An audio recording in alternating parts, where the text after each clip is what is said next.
Olá pessoal, sejam todos muito bem-vindos a mais uma aula, dando sequência a profetas maiores e menores, e nós estamos estudando o profeta Ezequiel. Sejam todos muito bem-vindos. Se você está sendo abençoado, compartilhe, não esqueça de dar seu like, tá bom? Por quê? Não estamos atrás de like, eu sempre digo isso, mas aí quanto mais like você dá, mais o YouTube entende que esse assunto é relevante, pertinente, e ele vai divulgar para mais pessoas. Seja abençoado e abençoe vidas. Vamos orar, vamos dar início à nossa aula? A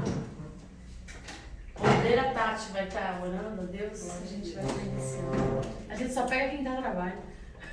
Estou concentrada fazendo isso. Ele está quase desviando. Senhor, estamos mais uma noite aqui, Pai, reunidos na Tua presença, Senhor, para aprendermos mais um pouco da Tua palavra. Pai, abençoa o nosso entendimento, abençoa a vida da pastora Lívia, que dispôs a nos ensinar, Senhor, mais sobre a Tua palavra, para que a gente possa nos aprofundar cada vez mais, Senhor. Dê entendimento a cada um que está aqui. Abra, Senhor, as nossas mentes para que a gente possa entender, para que tudo seja claro à nossa mente e que a Sua palavra fique cada vez mais clara aos nossos corações, aos nossos entendimentos, Senhor. Agradecemos por mais essa oportunidade, Pai, em nome de Jesus. Amém. Amém. Bora lá. Bom, nós estamos falando sobre Ezequiel e pediram, e eu vou desmistificar, pediram para que eu propague isso, eu vou propagar para quantas pessoas mais eu puder. Vocês já ouviram aquela frase que Deus capacita os escolhidos? Sim. Quem disse isso e onde está escrito na Bíblia? Oh, glória! Aleluia! Ah, seja muito bem-vinda! Seja bem-vinda! Olha a nossa sala como está bonita! Quem disse isso e onde está escrito? Porque isso é pregado, isso é anunciado, assim, púlpito, é falado, todo mundo reproduz. Não tem na Bíblia, é igual uma folha que cai da árvore. Não existe na Bíblia, não há nenhum indício de... Eu vou dizer para vocês quem disse isso. Albert Einstein. Evangelho segundo Albert.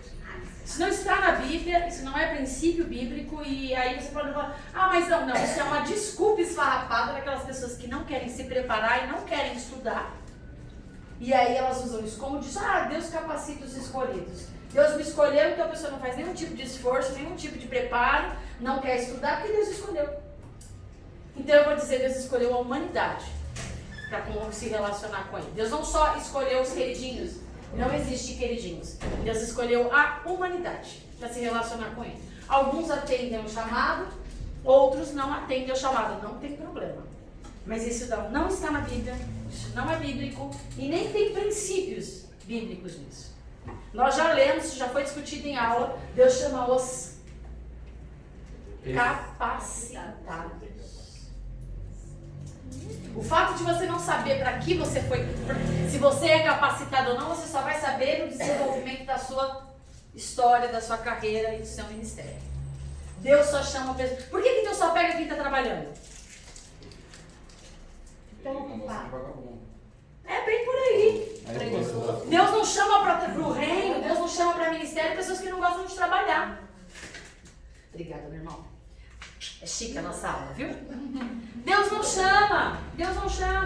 Então, assim, a gente tem que tirar essas coisas da nossa mente, que tudo isso, gente, faz parte do espírito do engano, que impregnou no reino de Deus, no meio das igrejas. Para quê? Para que as pessoas não estudem Bíblia, para que as pessoas não vão aprender nada, para que as pessoas... Hoje é um fast food do conhecimento, as pessoas têm muita informação e pouca formação.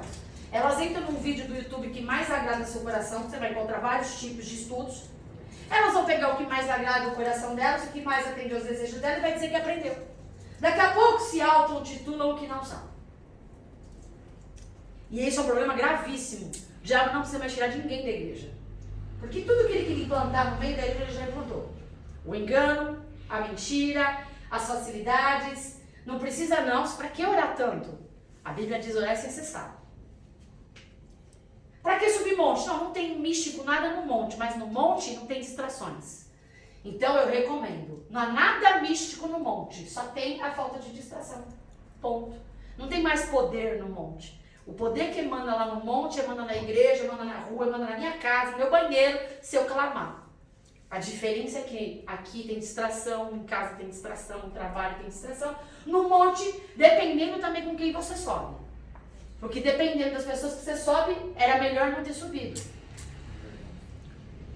Né? Agora, quando você sobe ao monte com o único propósito de buscar a Deus, você pode se reunir na igreja com o único propósito de buscar a Deus. Então, Deus chama pessoas capazes. Talvez você não saiba do que você é capaz, mas se Deus te escolheu, Ele não se equivocou ao te escolher. Ele chamou pessoas capazes de desenvolver aquilo que Ele chamou. Por que às vezes as pessoas fracassam? Porque Deus chama para fazer o A e a pessoa quer fazer o B. Só que você está capacitado para o A, você não está capacitado para o B. Aí a pessoa se prepara para o B, às vezes, né? Mas não se prepara porque realmente foi chamada. Aí nunca consegue ter uma plenitude dentro dela. Por quê? Porque ela não está fazendo o que foi chamada para fazer. Agora, se eu sei qual é para que eu fui chamada. Ah, outra coisa, vamos desmistificar. Eu não sei qual é o meu chamado. Estou chamada a ser como Cristo. Ponto. Como você vai desenvolver, aí é outra história. Pode ser no pastorado, pode ser no profético, pode ser no evangelístico, pode ser no ensino. É outra história. Mas todo mundo tem um único chamado. E qual é o chamado? Se parecer com Cristo. E é por isso que nós estamos aqui em aula. Eu ouvi uma frase que eu achei maravilhosa de um pastor, diretor, professor de uma das escolas de referências de teologia em São Paulo, Zona Norte, Adson Bello. E ele disse assim: eu não faço teologia para ser pastor. Por eu ser pastor, por eu ser chamado ao pastorado, eu tenho a obrigação de fazer teologia. E é esse entendimento que as pessoas têm que começar a abrir. Né? E eu ouvi do John Smith, se não me engano, John Smith, eu não lembro agora o nome. Eu até fiz uma referência na rádio, não lembro o nome dele, de um livro que eu li, de uma pregação que eu ouvi, e ele diz assim: pare de ouvir pregações no YouTube. Pare de ouvir pregações. Por quê? Porque primeiro, você só para ouvir pregação que você quer, que lhe agrada o coração. A maioria das pessoas, eu quero falar sobre um assunto, eles vão lá e pesquisam. Pregação sobre oração. Eles escutam a oração e aqui, uau, achei isso bacana, achei isso legal. Vou escrever. Quem ministra, quem prega, vou reproduzir.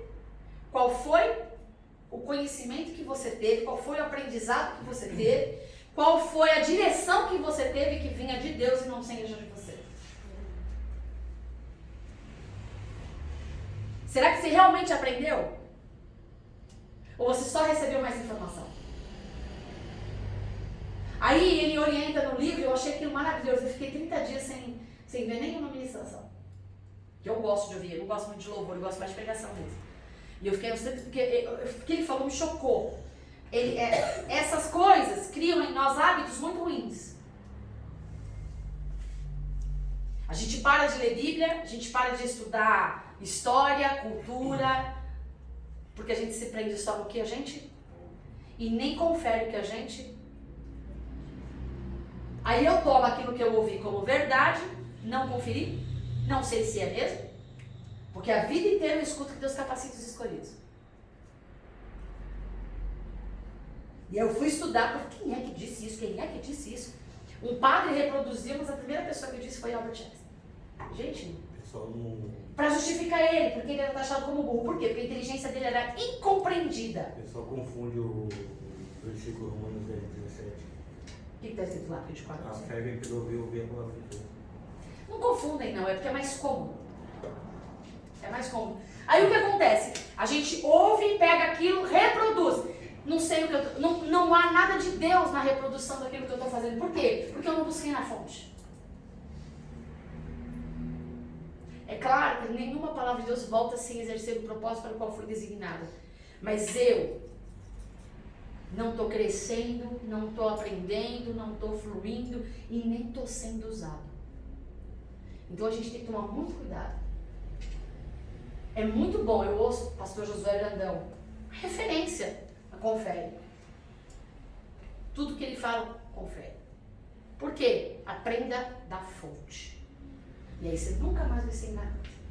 Vamos lá para Ezequiel. Isso daí é importante falar, porque às vezes você vai só assistir minha aula e vai achar que isso é suficiente. Não é. Tudo que for falado aqui, vá para a Bíblia, confira. E aí você começa a praticar. Esse livro do profeta Ezequiel. Vamos lá. Nós começamos a aula passada, vou dar uma pincelada.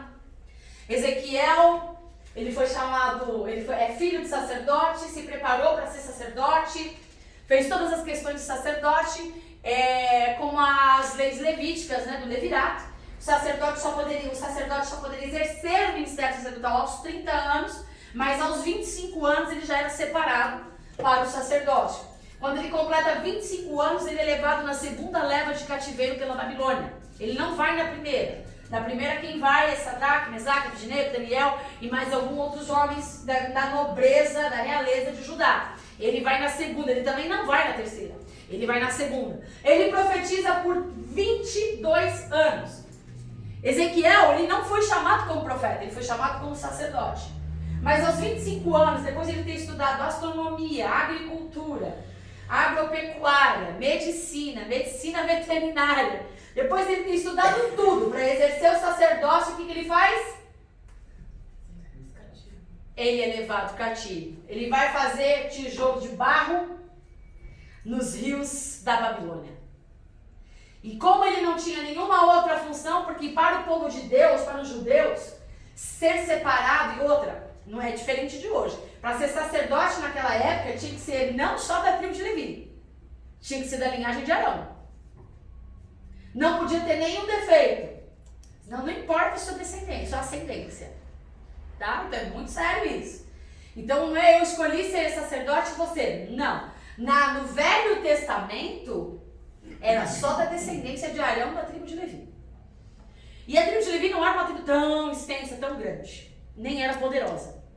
E é essa questão que, para o povo de Deus, para os judeus, ser da tribo de Levi, nossa, era de uma honraria tremenda. Ele era dedicado ao trabalho do templo. Eles não trabalhavam, eles não tinham terras, porque tudo que era de Deus pertencia a eles.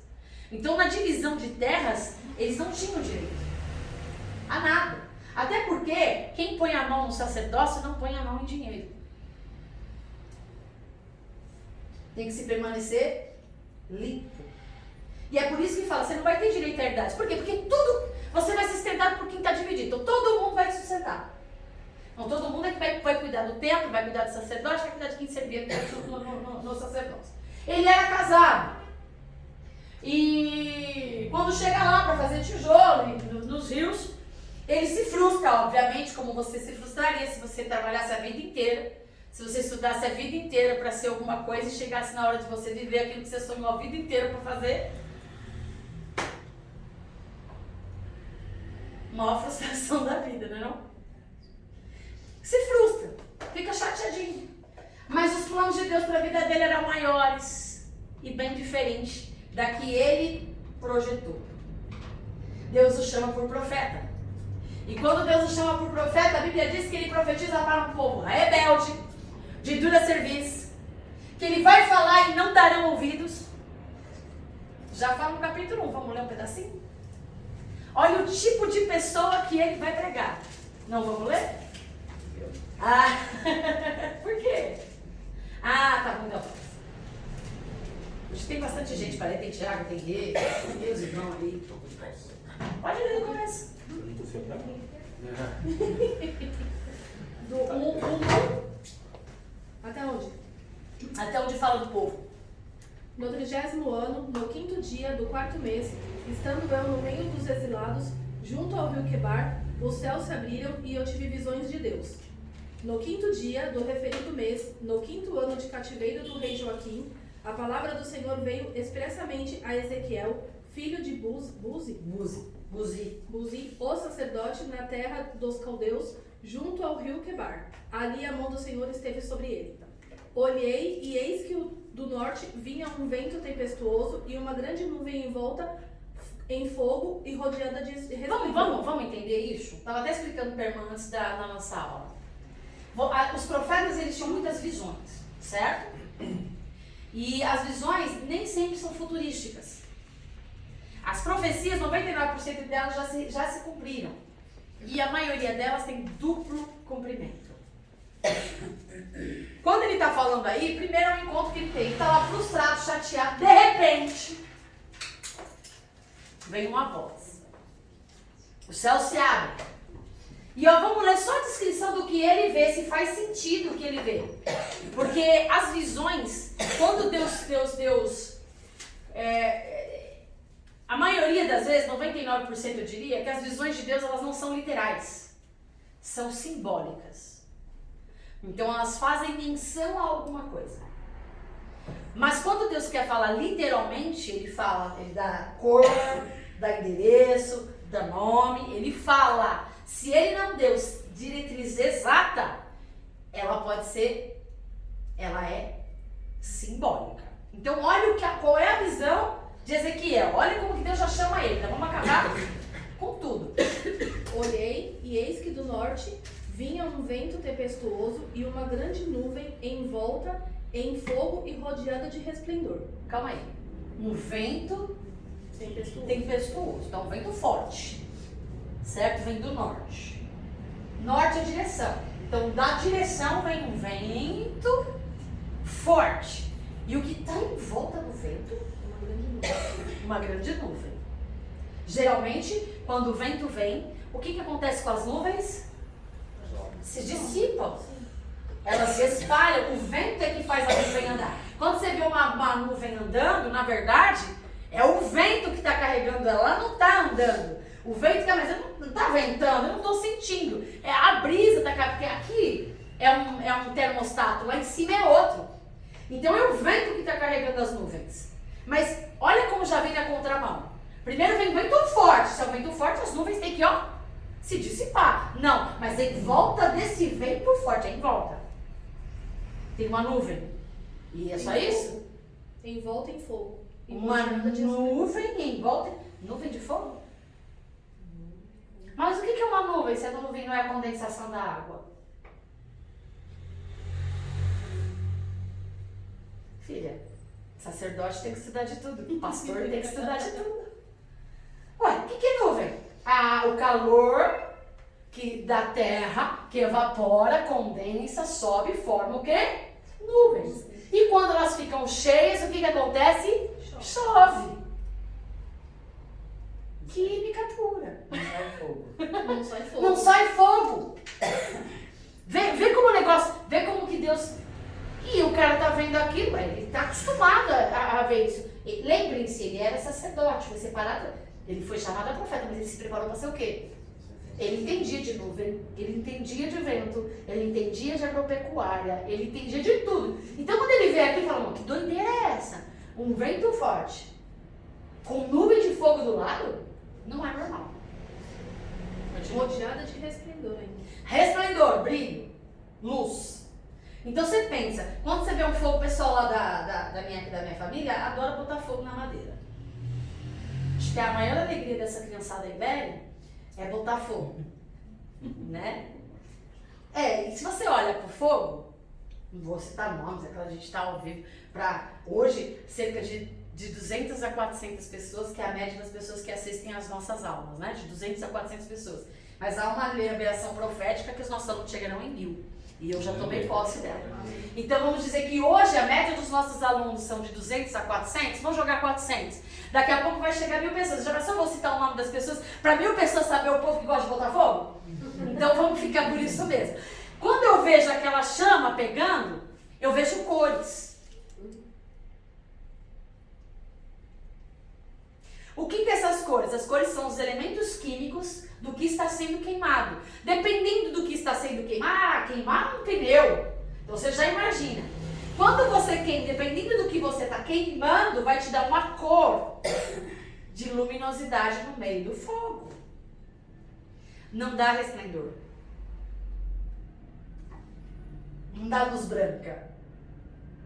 Então o camarada que é entendido de tudo isso, lembra de Moisés quando vê a sarça, que não se consumia? Moisés estava acostumado, porque naquela época, sarça era normal no deserto pegar fogo, porque lá é muito quente. Então, pegar fogo na sarça era algo normal. Costumeiro. Qual era o problema da normalidade ali, que não era normal? É que, peraí, tá pegando fogo na árvore, a árvore tá ali?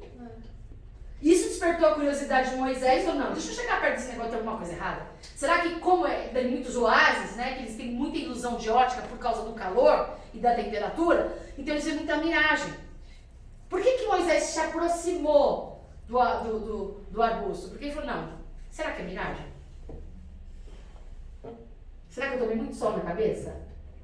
Ele que estudado nas melhores escolas do Egito, e estudado em toda a cultura hebreia, ele falou, isso não é normal. Então eu preciso entender. Mesma coisa Ezequiel. Opa, isso não é... Tem alguma coisa normal acontecendo na vida de vocês? Não precisa responder. Não, desse naipe não, tá tudo normal. Ixi, tô preocupada. Tá tudo normal? Porque pra mim também não tá. Porque quando as coisas estão muito normais, tem alguma coisa errada. Porque quando as coisas, pode olhar de Gênesis a Apocalipse, todas as vezes que Deus se revela a alguém, todas as vezes que Deus chama alguém de fato para falar com ele, tudo que é normal deixa de ser normal. E tudo que é anormal começa a acontecer. As lutas normais deixam de ser normais. Os desafios que eram normais deixam de ser normais. Tudo vem com muita... Por quê? Porque Deus quer tudo que foge do natural. A gente costuma dar muito ibope. Graças a Deus eu parei com essa fase. Mas o povo dá muito ibope para o diabo. É o diabo, é o inimigo se levantando, é não sei o quê. Cara, fica feliz se ele se levantou. Agora ele só se levantou se você entregou a sua vida nas mãos do Senhor, tudo é permissão de Deus. Então, aceita aqui da mente. Continua. E no meio disso, havia uma coisa como um metal brilhante que saía do meio do fogo. Metal queima no fogo? Metal brilha no fogo?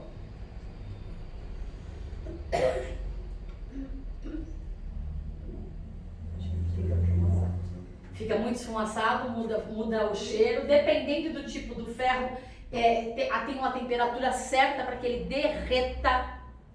Não pega fogo. O ouro, para que ele possa derreter, e ainda assim ele é colocado no fogo numa fornalha muito quente para tirar todas as impurezas primeiro. Ele continua intacto, Cezinho. Para que ele derreta um ferro, para que você coloque no fogo, ele ferre, você comece a dar forma para ele, tem que estar muito quente. Mas aí tá saindo o que, né? O ferro. No meio disso havia uma coisa como metal brilhante que saía do meio do fogo. Metal brilhante que saía do meio do fogo. Então o metal não está derretendo, o metal tá brilhando. O metal tá assim, feliz da vida, ele tá vibrando no meio do fogo. Do meio disso saía algo semelhante a 4 seres viventes, cuja aparência era esta. Tinham a semelhança de ser humano, cada um tinha 4 rostos e 4 asas. As suas pernas eram rostos e 4 asas. Não, calma. As suas pernas eram retas e a planta dos pés era como a de um bezerro e brilhavam como bronze polido. Debaixo das asas, nos 4 lados, tinham mãos humanas. Assim, todos os 4 seres viventes tinham rostos e asas. As asas se uniam uma à outra. Eles não se viraram quando se moviam. Cada um andava para a sua frente. Quanto à forma dos seus rostos, cada um tinha o rosto de ser humano. Do lado direito, os 4 tinham o rosto de leão. Do lado esquerdo, rosto de boi. E os 4 também Vamos anotar? tinham Isso é importante. Vamos anotar. Vamos anotar, vocês já vão entender. É semelhante ao de Apocalipse. Isso é um anjo? Isso é um querubim. Isso é uma representação figurativa de um querubim. Feio. Mas assim, é literal. Ou não é literal, é simbólico. Tá? Mas os anjos são nessa vibe. Lindinhos. São lindos. Quem faz? Se eu visse um anjo, a gente não consegue ver anjos por causa da sua santidade. A gente não consegue, com a nossa pecaminosidade, ver anjo. Quem disse que vê anjo mentiu. Ainda bem, né? O que você pode ver é um reflexo do brilho da santidade dele, uma luminosidade, uma fresta, uma sombra, porque a Bíblia diz que a gente vê como sombra. Só iremos ver claramente quando estivermos com ele. Então, quem disse para você que viu anjo, mentiu. Viu uma referência, ou desculpa, né? Não, às vezes não é mentiroso, é ignorante do conhecimento. Isso que eu ia falar. Cuidado. Vamos corrigir. Não, é que tem muito charlatanismo por aí. Mas não é o caso. Tem gente que na ignorância, não, eu vi um anjo, porque eu vi uma forma de um homem. São referências, são sombras. Ninguém consegue ver uma santidade ficar vivo, de pé, por causa do esplendor da glória, tá? Então, um é um rosto de homem, o outro é rosto de águia, o outro é rosto de boi, E o outro de leão. e o outro é de leão. Continua, a gente já vai dizer o que isso significa. Assim eram os seus rostos. Suas asas se abriam para cima. Cada ser vivente tinha 2 asas, unidas cada uma ao outro. Com as outras 2 asas, eles cobriam o corpo. Cada um andava para a sua frente, para onde o Espírito queria ir. Eles iam, não se viravam quando se moviam. O aspecto dos seres viventes era como carvão em brasa, a semelhança de tochas. O fogo corria resplandecente por entre os seres viventes, e dele saíam relâmpagos. Os seres viventes zigue-zagueavam à semelhança de relâmpagos. Só um minutinho. Gente, se alguém vê um negócio desse, se vocês vissem um negócio desse, como é que vocês reagiriam? É assustador. Muito. Ainda estou na fase do anjinho da turma da Mônica. É assustador. É assustador. Como que alguém pode dizer que teve um encontro com Deus, uma revelação com Deus, uma revelação de Deus, uma verdadeira e permanecer da mesma maneira, porque é assustador. Percebe como poucos de nós, de fato, teve algum momento, de fato, de revelação de Deus, de fato? É assustador. E aí, olha só. Vem do norte um vento, uma nuvem de fogo, no meio da nuvem um ferro que brilha, era para derreter, dependendo do calor, brilha, não era para brilhar. E aí vem várias asas, as asas se unem e elas ficam unidas e cada um anda para frente. Tu imagina? Vem cá, Eduardo. Vem cá, você. Mas só dá para ir 3 aqui, porque não dá para ir para trás. Ó, ao mesmo tempo, cada um vai para um lado. Ó. Como que faz isso? Como que faz isso, gente? Não tem como. Obrigada. Não tem como, porque cada um andava para a sua direção. E aí diz que ele trajeta de um lado ao outro, na direção, o Espírito que conduz para onde deseja ir. Percebe? Cara, isso aí não é coisa natural, não? Não mesmo. E aí cada um tem uma cara, tem um rosto. Um rosto de homem, um rosto de águia, um rosto de boi e um rosto de leão. Você sabe o que essa referência já está apontando? Ezequiel já está falando? Dos 4 evangelhos. Mateus, Marcos, Lucas e João.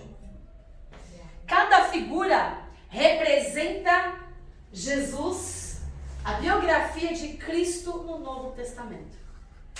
Olha o que Deus está mostrando para Ezequiel quando chama. A primeira coisa que Deus faz quando chama alguém para o ministério profético é revelar-se quem Ele é. Grava na sua vida. O povo aqui, gente, desculpa, eles vivem me criticando porque toda aula eu ministro, mas não tem como fugir disso, sou pastora.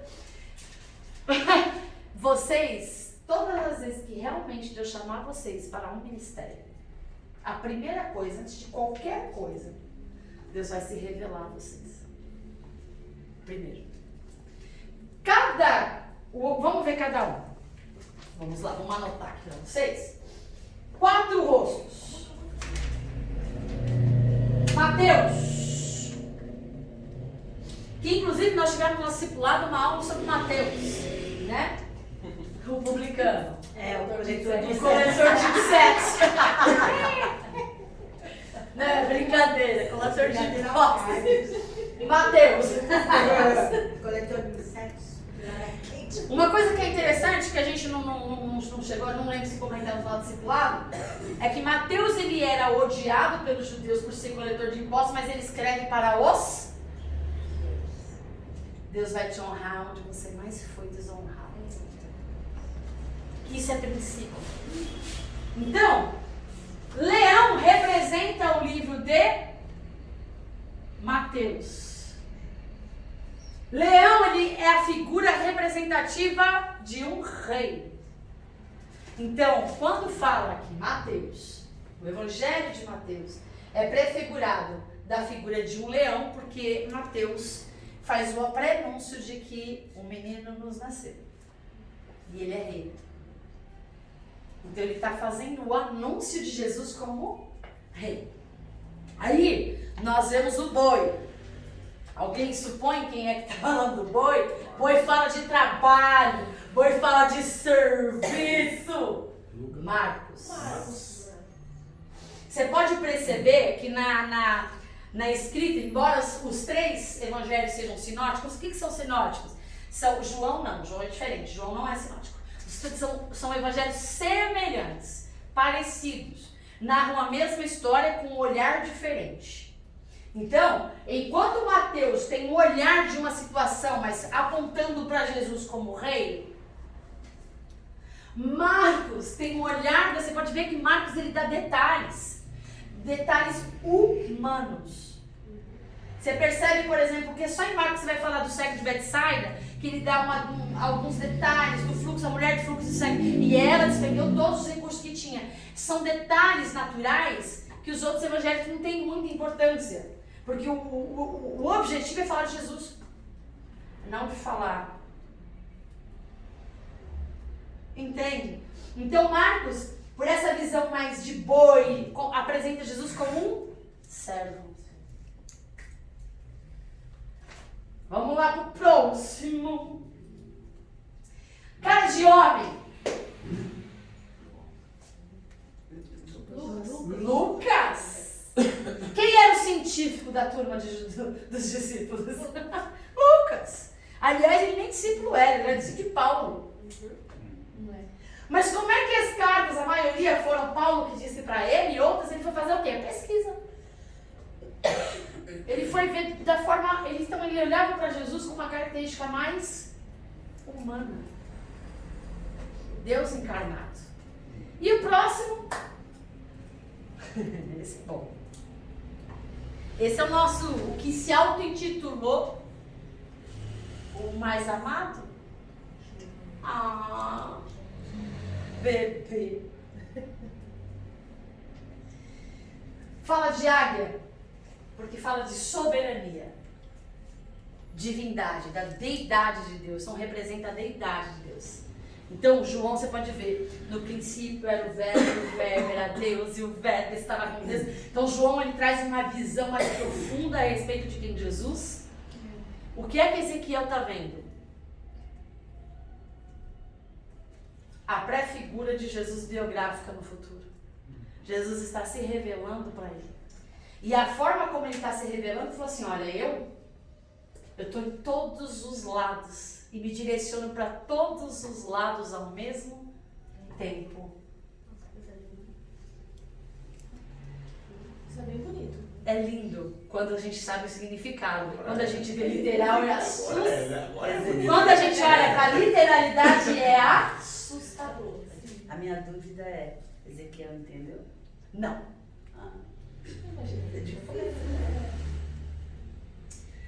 Nem nós que estamos na caminhada cristã, que temos toda a revelação da palavra, entendemos. Aliás, a Bíblia diz que nem tudo nos é revelado. Nem tudo nós teremos explicações na Bíblia. Nem tudo. E aí é um jeito quesito fé. Então, mas se Deus queria se revelar, a Ezequiel. E ele não entendeu. Aí que tá. Ele se revelou à medida... Ele não era chamado ao sacerdócio? Agora ele foi chamado a quê? Qual é o ministério que ele foi chamado? O que o profético fala? De coisas... Como que eram chamados os profetas do Velho Testamento? Havia uma necessidade. Videntes. Hã? Videntes. Então, se eles eram chamados de videntes, então ele estava tendo visões de coisas que ele não? Que ele não? Que ele não discernia, que ele não entendia. E à medida que ele não entendia, Deus começa a revelar o Deus. Quem é o Deus que não tem imagem? Hã? O Deus desconhecido. Então ele começa a se revelar, assim como ele fala pra gente, acho que é eu não sei se é Coríntios, mas é Paulo, apóstolo Paulo que diz que hoje nós o vemos como um espelho. Mas nós o chegaremos a ver face. Então Deus vai se revelando a ele. Quantas visões ele teve? Deus estava mostrando para ele coisas que, aliás, muitos profetas nem entendiam. Aliás, a maioria dos profetas não entendia. Lembra que eu falei que os profetas às vezes nem compreendiam a mensagem, mas eles carregavam a mensagem e eles eram crentes de verdade, gente, porque os bichos faziam. Então ele estava vendo um Deus desconhecido que queria se revelar e só iria se revelar se fugisse a tudo aquilo que ele conhecesse pela naturalidade. O que é que nos assusta? O desconhecido. O que é que fez ele entender que estava sendo chamado? E aliás, eu acho que essas visões, essas coisas extraordinárias, é o que fizeram ele nem titubear quando Deus dá algumas ordens para ele nos próximos capítulos. Porque ele está acostumado a ouvir histórias de deuses que têm olhos, mas não vê. Ouvidos, mas não ouvem. Tem boca, mas não fala. E agora um Deus que não se revela fisicamente, mas se revela em poder e glória. No algo totalmente sobrenatural. Então, é a mesma coisa na nossa vida. Como é que Deus se revela a nós? Você consegue dizer como Jesus é? Cada um de nós vai ter uma resplendor. Amor, misericórdia. Agora coloca isso em forma humana. Cruz. Mas não é humana. É natural. É uma representação natural. Então, você consegue entender o paradoxo, a complexidade de quem Deus é? É por isso que Deus não... Gente, Deus ele move o natural. Deus move o natural, porque todo o poder está na mão dele, todo o domínio está na mão dele. Mas Deus se revela não é no natural. Por isso que o certo é afirmar que o mundo espiritual vem antes do natural. Sempre. Enganoso é aquele que acredita que é o natural e depois o espiritual. Porque muita gente vive nisso. Não vou trazer a existência aqui para que venha. Isso tem outro nome. Não. Também. Não, mas tem um nome, né? Tem um nome cabalístico para isso. Além de burrice. Não vou insistir, vou falar. Gente, aí você fala, não, pedi tanto, Deus não. Às vezes Deus permite, porque Deus não aguenta mais a gente. Jogar pro universo. Aí, exato. Aí Deus, tem coisas que Deus permite. Gente, olha, vou falar pra você. Já é plena justiça de Deus. Porque o que você vai colher disso vai ser desastroso. Vai ser desastroso. E aí depois você vai falar, Deus me ajuda, ele é bom, misericordioso, mas quem garante? Né? Então assim, é muito sério, gente. Eu ouvi, todo mundo sabe que eu ouvi me mandaram, na verdade, uma profeta. Engraçado, né? Tá cheio de profeta que só aparece depois que as coisas acontecem. Mas disseram que ele falou antes, né? Que um grande homem... foi antes mesmo. Disseram que eu não fico atrás de gente, eu não perco meu tempo com essas coisas. Porque cada um vai falar a conta da sua vida diante de Deus. Não pense você que a forma como eu levo as coisas de Deus, a forma como eu levo a minha vida cristã, que vai ficar por isso mesmo. Ninguém sabe, tá tudo bem. Deus está vendo tudo e nada passa desapercebido. E uma hora chega a conta. E é por isso que o princípio da sabedoria é o temor do Senhor. Não é medo. Tenha respeito para aquele que te chamou. Eu falo para essa gente desavisada, que gosta de se colocar atrás do nome de Cristo, do nome de Deus, é melhor sair fora. Não usa o nome de cristão, sai fora. Porque pagará um preço enorme da mensagem. A Bíblia fala assim, virão escândalos, e é necessário que venham escândalos. E aí ele completa, mas ai daquele por quem vier. Então é muito sério. Então vamos lá, então Ezequiel tem esse uau, esse vislumbre da majestade e da glória de Deus. Vamos passar porque não dá tempo de falar isso tudo. Ele vê rodas girando dentro de outras rodas. Um caleidoscópico. Eu achei tão linda essa palavra que eu escrevi. Um caleidoscópico. A glória não... O que Deus está dizendo para ele? Ó, isso tem que entender. Aí no contexto, depois vocês leem, porque isso Ezequiel entendeu. Deus está mostrando para ele o seguinte, porque para os judeus, Deus só se manifestava aonde? No templo. Então, eles achavam que eles estavam e jamais seriam invadidos, porque eles tinham no centro da cidade o quê? O templo. Então, o templo era o símbolo, era o patuá deles. Igual o povo de Israel, quando ia para a guerra, levava a arca, era o patuá deles. Se a arca fosse na frente, né, quando a arca representava realmente, quando eles deixavam Deus ir à frente, não só a simbologia, eles venciam. A partir do momento que aquilo passou a ser só um patuá, até a arca foi roubada. Então, as coisas de Deus são sérias. Então, o que Deus está dizendo para Ezequiel? Ezequiel, você está vendo essas rodas que giram dentro das rodas? Esse caleidoscópico? Ele está dizendo o seguinte, que se varia para todos os lados, que é como um vento que se move em poder, glória, majestade. Ele está dizendo assim, vocês aprenderam a vida inteira que Deus só se manifesta no templo. Mas Deus está revelando para Ezequiel agora, não. A minha glória está sobre toda a terra. Eu me manifesto onde eu quero. Não é no templo. Porque Deus está chamando ele para agora, esse é o chamado de Ezequiel. Ele falou, até agora você achou que seu serviço ia ser onde? No tempo. Está todo frustradinho, magoadinho, porque não tem tempo para você servir. Não tem madeira para queimar. Não tem sacrifício para oferecer dentro do templo. Não tem mesa, não tem altar. Não tem mais templo. Mas agora o seu templo vai ser a nação. Você não vai falar para o pessoal que está na sinagoga. Você fala para uma nação rebelde. Um povo rebelde. Que não vai te dar ouvido. Que vai desprezar você, que vai magoar você, que vai ferir você, que inclusive vai matar tu no final da história. Esse povo rebelde. Jeremias foi preso. E enquanto ele está ali vivendo essa situação. Então, ele está dizendo o seguinte, meu poder não é manifesto dentro de tempo. Eu não estou limitado no tempo. Aliás, já vou quebrar um outro misticismo. Que na igreja Deus ordena a bênção. Não, Deus não ordena a bênção na igreja. É na unidade do corpo que Deus ordena a bênção. Então se você estiver na sua casa, reunido com o corpo de Cristo, ali Deus ordena a bênção. Se você estiver no teu trabalho, reunido com o corpo de Cristo, ali Deus ordena a bênção. Ok? Então isso é outro texto fora de contexto, mais uma mentira que o diabo fundamentou, eu não sei com qual propósito, né? Mas aonde Deus ordena a bênção? Na igreja? Não, não é na igreja. Porque aí uns usam isso para dizer, não, eu sou igreja, então Deus ordena a bênção na minha vida, eu não preciso conviver com ninguém.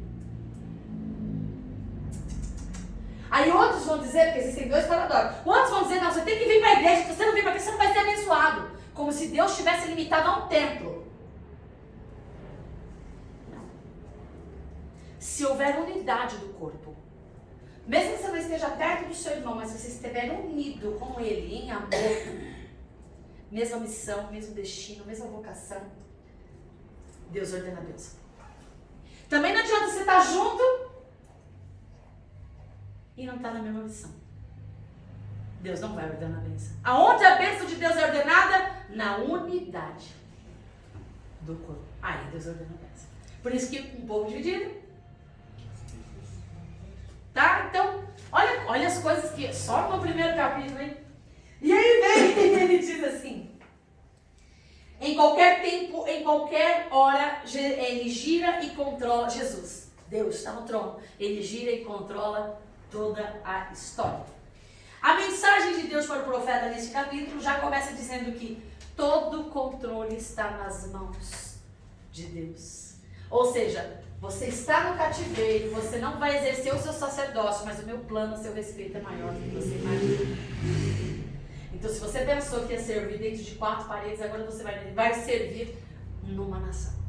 Olha que lindo, né? Toma isso para a tua vida. Aí vem aí, onde ele fala sobre o arco. Vai dar tempo. Eu quero falar sobre as principais visões de Ezequiel, que a maioria, principalmente as más interpretadas. Onde fala do arco. Se você ler o texto, que a gente não vai ter tempo de ler, se alguém depois aí tiver rapidinho, está dentro daí, desse capítulo, ele não fala, em algum momento ele fala de arco-íris aí. Lê aí, pastora. Posso ler? Pode, oficial. Como o aspecto do arco que aparece nas nuvens em dia de chuva, assim era o resplendor ao redor. Esta era a aparência da glória do Senhor. Ao ver isto, caí com o rosto em terra e ouvi a voz de quem falava. Primeiro ele vislumbra a glória. Quem tem um encontro com Cristo se prostra. Primeiro fica de pé. Deus não fala com ninguém prostrado. Se levanta e resplandece. Ponte em pé e falarei contigo. Deus não fala com ninguém prostrado. Mas quando a gente está diante de Deus, não existe como. Por isso que fala, quanto mais você conhece Deus, quanto mais você se aproxima de Deus, mais humilde você fica. Porque é pro chão que tu vai. Porque não tem como ficar de pé diante de uma glória como essa. O diabo gosta de misturar todas as coisas. Existem 3 menções citadas sobre arco na Bíblia. Uma é depois da chuva, uma é antes da chuva e uma é no meio. Uma está em Ezequiel, outra está em Gênesis, se não me engano, outra é Apocalipse. Em nenhuma das citações sobre arco fala de arco-íris. Porque não existe arco-íris, existe arco. Quem colocou isso? Então aquele negócio vai dar. Ok. O arco é o símbolo. O primeiro arco que surgiu foi após o dilúvio de Noé, que fala justamente sobre uma aliança. Aliança? Por que arco, gente? O que é uma aliança se não no meio? O arco, só que a gente não vê a plenitude da terra. O arco começa e termina nele, se for assim. Porque tudo está nele. É um arco, é uma aliança. Jesus só faz uma aliança. Então, a íris veio depois com o povo celta. E os gregos aboliram tudo isso na criação dos deuses. Deus Íris, Deus Zeus. E o pote de ouro? Boa pergunta. E o pote de ouro, que faz parte dessa mesma mitologia. E esse pote de ouro fica bem na ponta quando termina o arco. Íris. Aí, tia, tá lá no anjo de rodar Mônica ainda. É verdade. A Célia tá com o anjo da Mônica lá. O anjo da Mônica. Então não existe arco-íris. Foi criado isso para uma adoração representativa a uma deusa chamada Íris. Agora a Bíblia, tudo que a gente vê depois é o quê? É o arco. Que arco é esse? O arco da aliança. Não é arco-íris, é o arco da aliança. Aí a gente escuta as coisas, não sabe o que é, reproduz. E aí, mas não tem problema, que bobagem. Claro que não, continua adorando o íris, não tem problema nenhum. Dê a íris a credibilidade do arco. Tranquilo. Eu não tô aqui, tô nem aí, cada um faz o que quer. Para mim não é arco-íris, para mim é o arco. É o arco citado na Bíblia, é o arco da aliança. Com o povo, com a humanidade. A partir de agora vocês não serão mais tolerados pela ignorância, tá? Vocês já Muita sabem gente que não é agora mais ignorância, mas não liga. Tem gente que não. já é arco, não é com ele não, gente. Se vocês acharem pote de ouro lá na ponta do arco Vocês dividem comigo. Vamos lá. Não importa se é de rir. Ó, só para vocês terem aí, lerem em casa, Gênesis 9:11, Apocalipse 4:10 e capítulo 10:1. E Ezequiel 1:28, tá bom? 10:1. 10:1. Apocalipse. Apocalipse 4:10 e 10:1. E Ezequiel 1:28, tá bom? Então o arco ele se apresenta antes, no meio e depois. Porque a aliança de Deus, ela nos alcança antes, durante e depois. Porque é a aliança dele com o povo, seu povo. Ezequiel 1:28. É eterno. Então ele era, ele é e há de ser. É isto que representa o arco. A aliança foi mantida, a aliança será mantida por toda a eternidade. Então ela vem antes, durante e depois.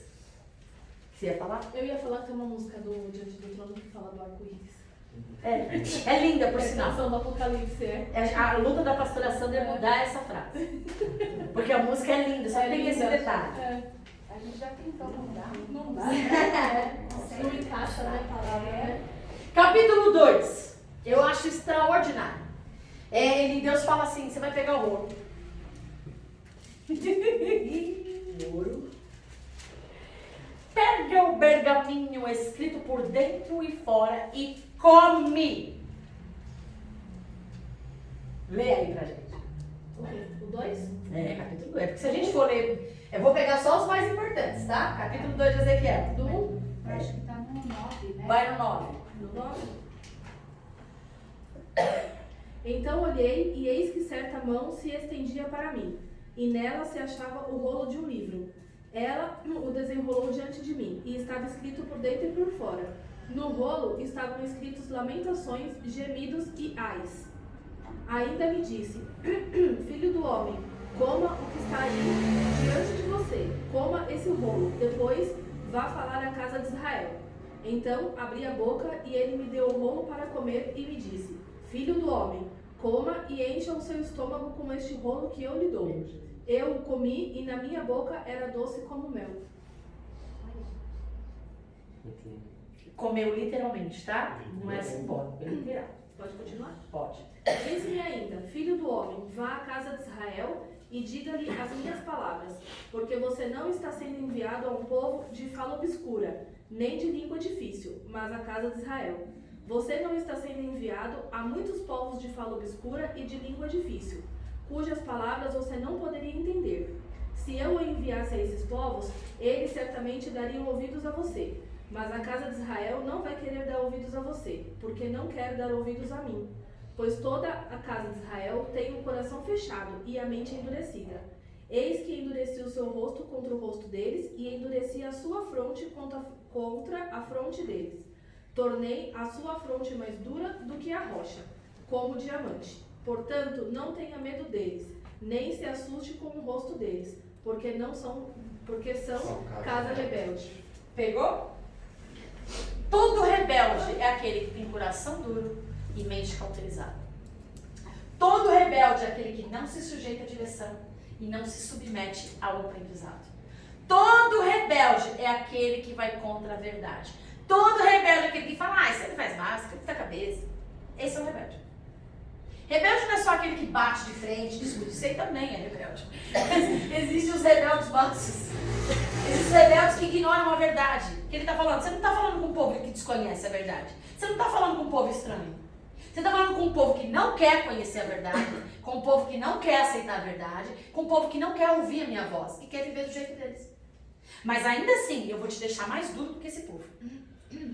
Olha o que Deus está falando para esse cara. Só que assim, como eu disse na outra aula, o profeta não carrega só a mensagem. Ele vive a mensagem, ele é a mensagem. Aí a gente acha que Deus fez diferente com a gente. Quando ele diz, vós não vão dar testemunho de mim. Deus disse, vocês darão testemunho de mim. É isso que Deus disse? Não, o que ele disse? Vós sois as minhas testemunhas.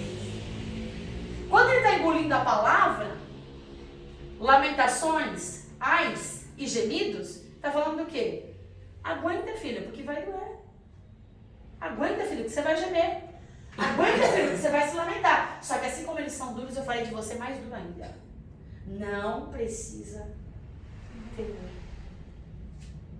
Porque ele falou, eu vou falar que esse povo vai matar. Ele fala duro, fala mais resiliente, mais resistente, né? Deus sabe, exatamente isso que eu estava falando. Eu vou te fazer mais. Eles são duros na queda, vão querer te matar, fica tranquilo. Podem até tentar. Ninguém toca no seu. Eu vou te fazer mais duro como diamante. Mais duro que eles. Então vamos lá. Olha como o negócio é brabo, hein? Vamos pro capítulo 4, só pra gente pegar, porque eu quero. Vamos lá, tem 25 minutos. Quero pegar os mais tocantes, por quê? Porque são as mais distorcidas. Olha o que Deus faz no capítulo 4. Deus mostra para ele uma maquete da cidade, uma maquete. Olha como Deus é maravilhoso. Deus é tudo. Deus pega uma maquete da cidade de Jerusalém. Olha que... Deus mostra para ele, representa um cerco da Babilônia. Deus mostra para ele como é que os inimigos iriam cercar. E aí ele fala assim, você vai ser amarrado em cordas e atado em cordas no chão, sob o lado esquerdo durante 290 dias. E depois você vai virar do lado direito por 40 dias. É literal, gente. Deus está falando assim para ele, estou te mostrando a cidade de Jerusalém, estou mostrando sitiada. Só que assim, como esse povo não quer ouvir você falar, como esse povo não quer dar atenção para aquilo que eu estou dizendo, você vai, sabe, desenha? Você vai desenhar para essa galera. Como você vai desenhar? Você vai se amarrar e estar no chão. Você vai ficar amarrado, deitado no chão e virado durante 290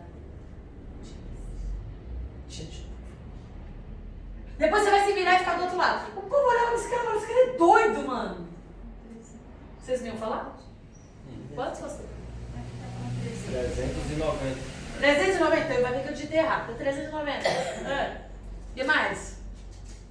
Vai o outro é 40 dias. 40 dias, é. Então deixa eu até corrigir aqui. Versículo 9, gente. Isso, capítulo 4, versículo 9. Fome, sede, doença. Chega ao ponto das mães comerem os próprios filhos. Ele não está na Babilônia. E Jerusalém, ele está na Babilônia e Jerusalém ainda não caiu. Deus está mostrando para ele algo que iria acontecer. Que a terceira invasão de Babilônia seria assim, tá? E aí, olha.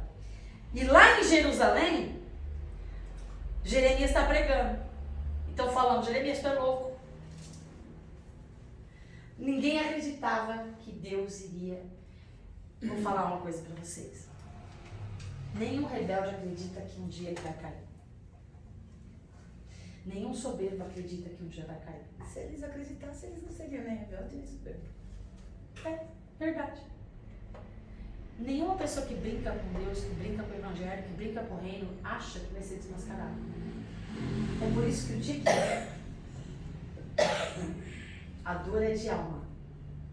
Porque ele não espera aquilo. Ele acha que a misericórdia vai aplacar a justiça.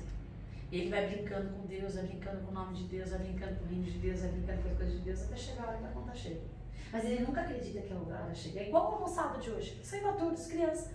A moçada de hoje pega a moto aí, empina do nada. Ah, vê um monte de gente morrendo, um monte de gente caindo. Ah, mas aqui não acontece, acontece com os outros. Até o dia que cai. Baixa a cabeça e morre. Vira estampa de camiseta.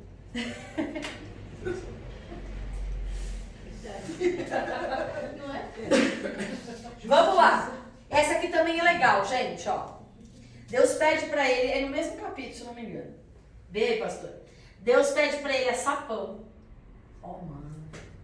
Eu achei esse... No esterco? É... É um no 15, né? É o versículo 15. Deus fala para que vá sapão com esterco. Primeiro ele fala o seu esterco. É. Esterco humano. Aí ele fica vazio, Ezequiel. Ele fala, não, Deus, eu sou sacerdote. Eu não posso comer. Não, coisa imunda. Vou quebrar teu galho. Então não vai ser o teu. O da vaca. Vai ser vai ser dos animais. Agora você pensa.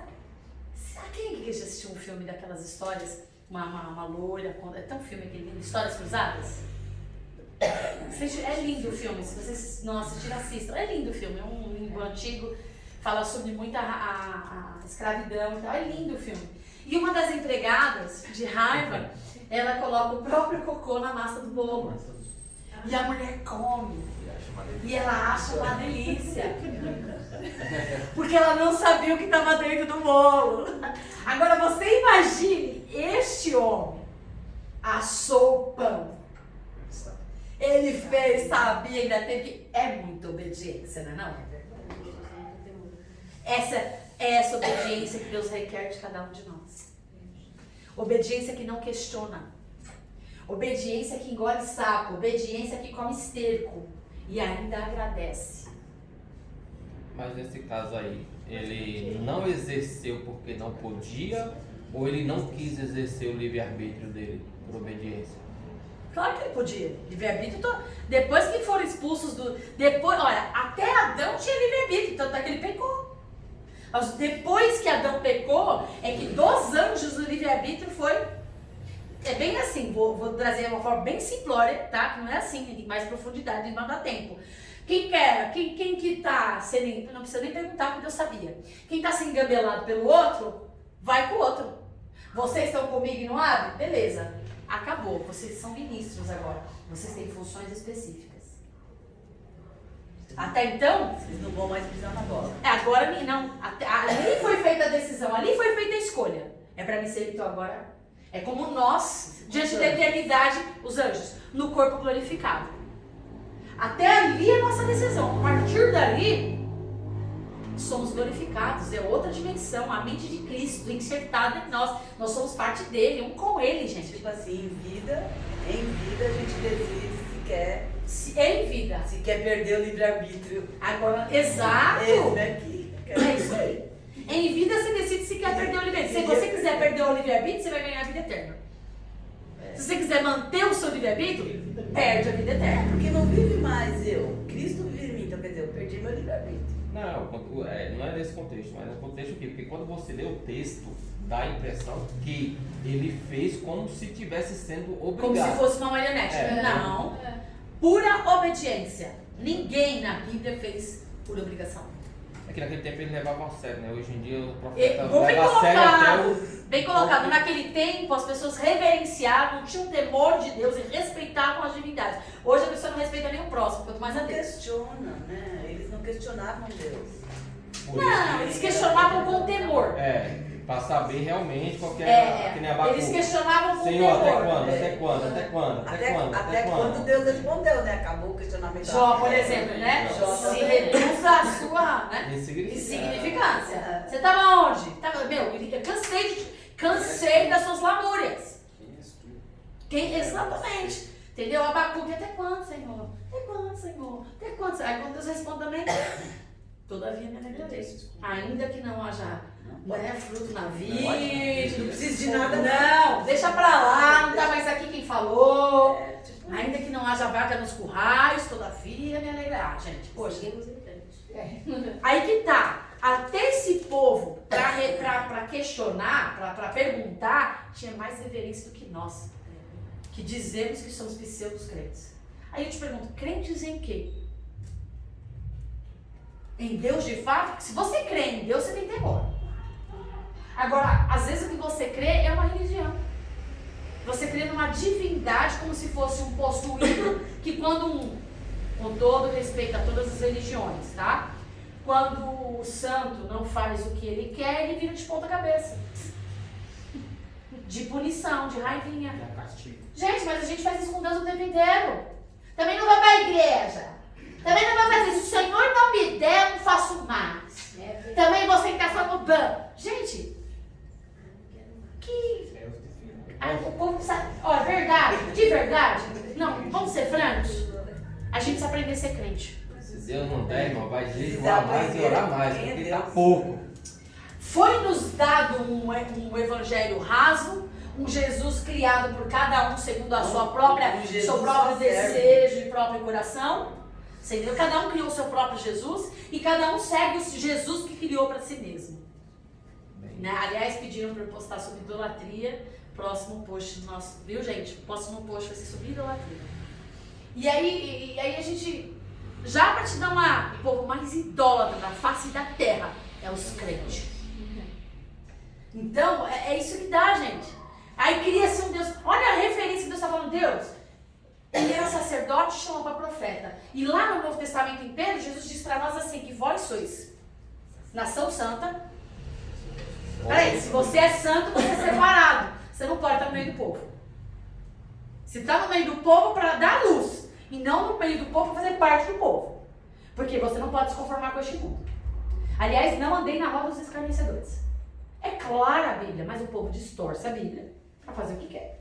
Aí, e ele diz, propriedade exclusiva. Cara, você não pertence a ninguém. Você não pertence a teu pai, sua esposa, seu filho. Você não pertence nem a você mesmo. Você não é dono da sua vida. Você não é dono do seu nariz. Você é nada mais, nada menos que uma propriedade. De quem? Dele. E se assim não for, já não é. Porque ele diz exclusiva, porque ele não divide você com ninguém. Ou você é dele ou você não é. Ele não vai dividir você com você, ele não vai dividir você com seu esposo, seu marido, sua esposa, seu filho, seu neto, ele não vai dividir você. Ou você é dele ou você vai. Propriedade exclusiva, nação santa, sacerdócio real. Opa! Você faz parte de uma realeza de sacerdote, você não é qualquer um. Você é sacerdote segundo a lei de Melquisedeque, rei de Salém, e não sacerdote como eram os outros sacerdotes do Velho Testamento.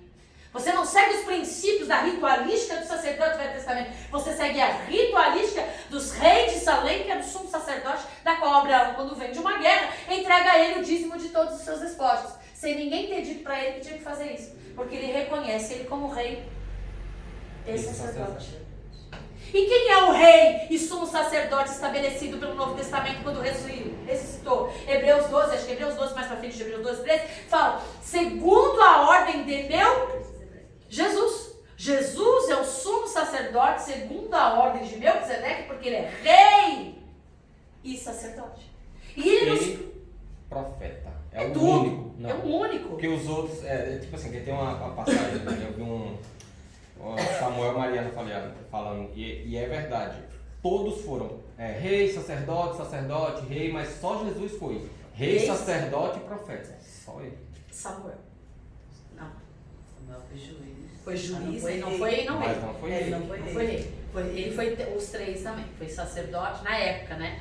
Sacerdote e juiz. E o juiz, naquela época, exercia a função do rei. Mas não era. Não era porque o único rei existia sobre rei. Israel era Deus. E ele não aceitou nunca terem colocado um rei no lugar dele. Deus nunca aceita alguém que se coloca na autoridade de ser o que ele é.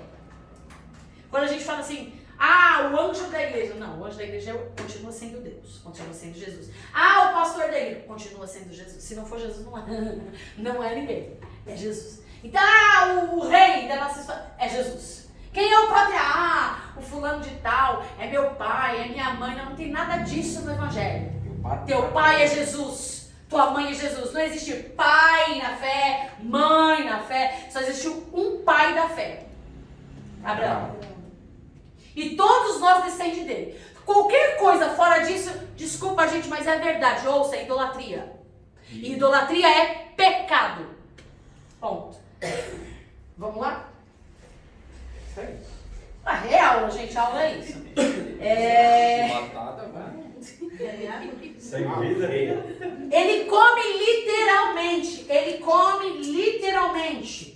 Por quê? Porque ele está fazendo referência ao que o povo judeu está passando pelo cerco da Babilônia. Eles estão comendo esterco, estão comendo carne de gente morta, estão comendo os próprios filhos. Então tudo que Deus estava mostrando para Ezequiel queria acontecer e aconteceu. Capítulo 12. Eu só estou pegando as principais, tá? Nesse caso é correto afirmar que era como se eles fossem a escória da sociedade, né? Sim. Sim. A escória da sociedade. Como para muitos, terceiro povo, né? Que foi. como para muitos hoje ainda, os crentes de verdade, até para os crentes, os cristãos de verdade, até para os crentes, é a escória. É lixo. Trata você como um leproso. É isso aí. Capítulo 12.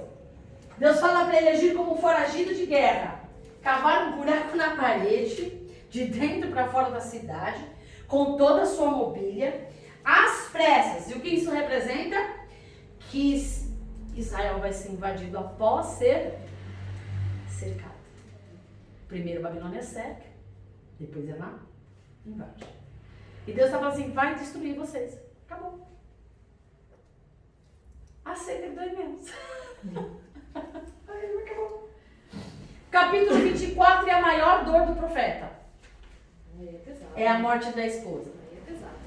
Ele fala que ele vai tirar o mel dele de manhã, à tarde a esposa morre. Não é nem que a gente vai. E Deus está dizendo assim, profanarei o objeto do seu maior orgulho.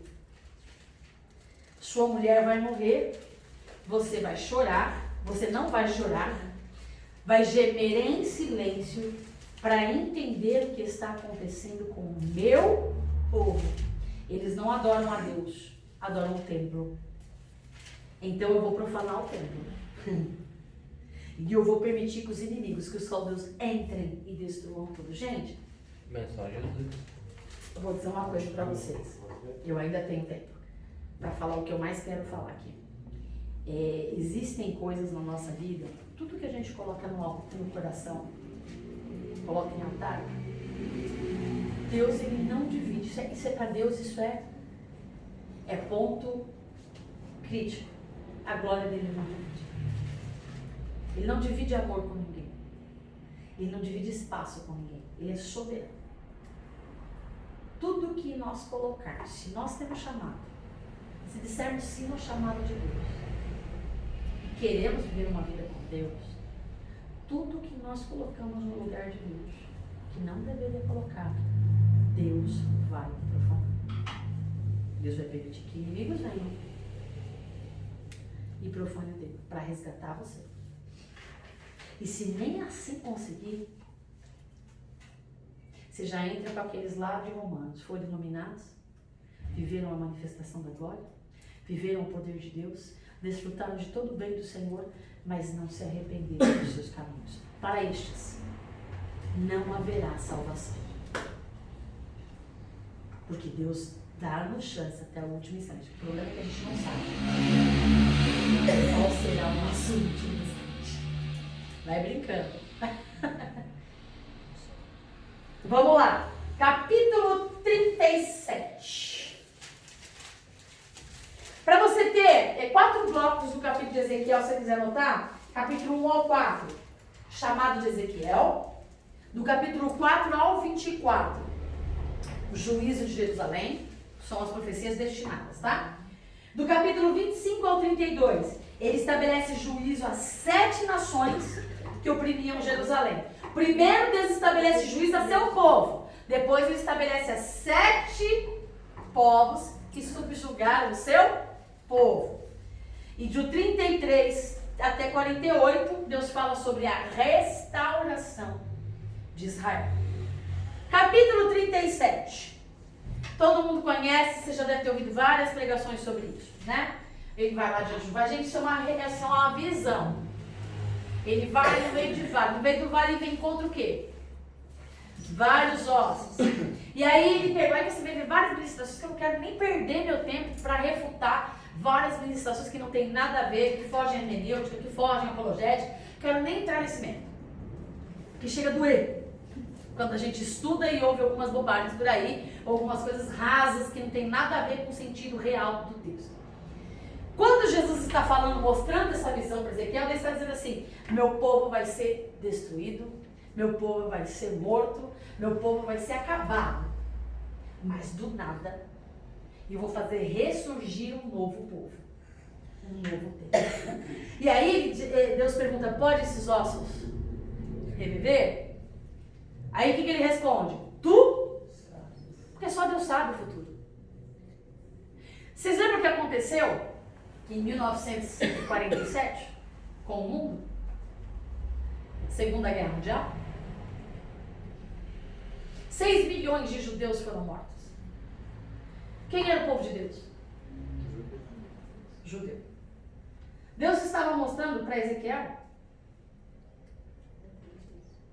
justamente isso. Aonde os povos judeus eram encontrados? Aonde os corpos humanos nem eram corpos? Aonde os ossos eram encontrados? Uma perna aqui, um braço de um lado. Todos os corpos da aniquilação dos judeus que aconteceu na Segunda Guerra Mundial foram jogados em valas. Deus estava mostrando para Ezequiel o que aconteceu agora. Não era nem porque você não vê isso no contexto histórico da Babilônia. Você vê que não aniquilou, matou, destruiu, ok. Profanou o templo, acabou, roubou, levou os esposos, ok. Mas se você comparar o que ele narra em visão com o que aconteceu com 6 milhões de judeus, coincidência, será? Reflita sobre isso. A Bíblia revela tudo. Mas o que é que Deus fala? Sabe o que aconteceu depois que da Segunda Guerra Mundial? Inclusive foi o Walter Minerva, foi um brasileiro. Que na reunião da ONU, o povo de Israel, depois da Babilônia, acabou. Não tinha mais judeu. Não era mais nação. Israel não era mais nação. Essa guerra dos muçulmanos do Iraque com o pessoal de Israel dura por muitos anos. E aí, em 1947, a ONU, depois desses 6 milhões de judeus mortos, eles se reúnem, é uma atrocidade na humanidade, essa morte violenta não pode acontecer. A ONU se reúne, os países se reúnem, o Walter Minerva, Walter Aranha, se eu não me engano, ele decide pelo restabelecimento de Israel como nação. Os muçulmanos nunca concordaram com isso, só Israel concordou com a divisão das terras. O Irã nunca aceitou a divisão das terras, nunca aceitou. E aí o povo ficou meio que assim. Somente em 1948 um homem ousado, foi lá que eu não lembro o nome, pesquisem depois, né, também não vou dar tudo de bombejar, pesquisem lá. Ele disse, não, foi estabelecido Israel como nação, como Estado, e eles. O que Deus está falando? Um povo. Ele disse que esse povo seria despachado por todas as cidades vizinhas. E aí, mas ele chama que no dia que ele restabeleceria o seu povo, ele traria de todas as nações do seu povo e estabeleceria no lugar que é a casa deles. É disso que se trata o texto. E eu tenho 2 minutos para finalizar. Eu quero falar sobre algo que eu considero mais importante. Tem muitas coisas aqui. Mas fala Ezequiel 26. Só voltando um pouquinho. Ezequiel 40 também fala, tá? Vamos começar pelo 40 e depois 37. Só para que vocês gravem, o problema de Israel sempre foi a idolatria. Capítulo 40 fala de um templo que não se parece com o templo de Herodes, nem de Salomão e nem de Zorobabel. Ele fala do templo da Nova Jerusalém. Então no capítulo, depois a gente der tempo, a gente discorre. O capítulo 37 fala sobre o templo, novo céu e nova terra. É um vislumbre da Nova Jerusalém. Capítulo 47 fala de uma visão do rio debaixo do altar. Ele mede. Você lembra aquele texto que a maioria das pessoas erroneamente pregam sobre o rio, que ele me viu, eu entrava, molhava o tornozelo, quanto mais eu andava, molhava o joelho. É esse capítulo. Molhava os lombos. Vem debaixo do altar para trazer vida e termina como o rio de Deus, o rio da restauração. Eu só vou, tem muita coisa para falar, não dá tempo. Então semana que vem eu termino isso e só quero falar sobre uma coisa. Ezequiel 47 fala que a vida no Mar Morto voltaria.